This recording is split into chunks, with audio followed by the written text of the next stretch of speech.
আজকে আপনাদের সাথে শেয়ার করব নারকেল দিয়ে ছোলার ডাল ভুনা। এই ডালটা আপনি পোলাও, সাদা ভাত, রুটি সব কিছুর সাথেই সার্ভ করতে পারবেন আর ভীষণ মজার।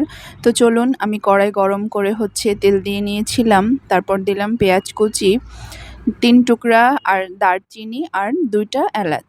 তো দিয়ে আমি কিছুক্ষণ ধরে পেঁয়াজটাকে ভেজে নিয়ে এবার বাটা মশলাটা অ্যাড করব। এখানে দিয়েছিলাম আমি আদা বাটা, রসুন বাটা আর জিরা বাটা। তো মশলার ভিতরে আরও গুঁড়া মশলা অ্যাড করব। এখানে আমি শুকনা মরিচের গুঁড়া দিয়ে নিচ্ছি আর হলুদের গুঁড়া দিয়ে নিচ্ছিলাম। তো দিয়ে মশলাটাকে নেড়ে দিচ্ছি যাতে করে গুঁড়া মশলাটা পুড়ে না যায়। তো মশলাটাকে কিছুক্ষণ ধরে নেড়ে আমি আবার লবণ অ্যাড করলাম। এরপর লবণ অ্যাড করার পর এবার আমি নারকেল কোড়াটাও এখানে অ্যাড করে দিচ্ছি। নারকেল কোড়াটা যদি মশলার সাথে ভাজা হয় তাহলে সেন্টটা অনেক বেশি সুন্দর আসে। তো আমি মশলার সঙ্গে কিছুক্ষণ ভেজে নিয়েছি নারকেলটা, এবার ডাল দেওয়ার পালা। আমি ছোলার ডালটা প্রায় 1-1.5 ঘন্টা যাবৎ ভিজিয়ে রেখেছিলাম। তারপর দিয়ে কিছুক্ষণ ধরে এভাবে আমি মশলার সঙ্গে ডালটা কষিয়ে নিব। এই পর্যায়ে আমি কিন্তু গরম পানি ব্যবহার করছি। গরম পানিটা ব্যবহার করলে ডালটা তাড়াতাড়ি সিদ্ধ হয়ে যায়।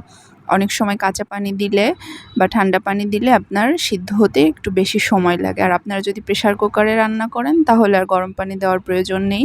এই যে দেখতেই পাচ্ছেন প্রায় হয়ে এসেছে, ঝোলটা টানিয়ে নিলেই তৈরি।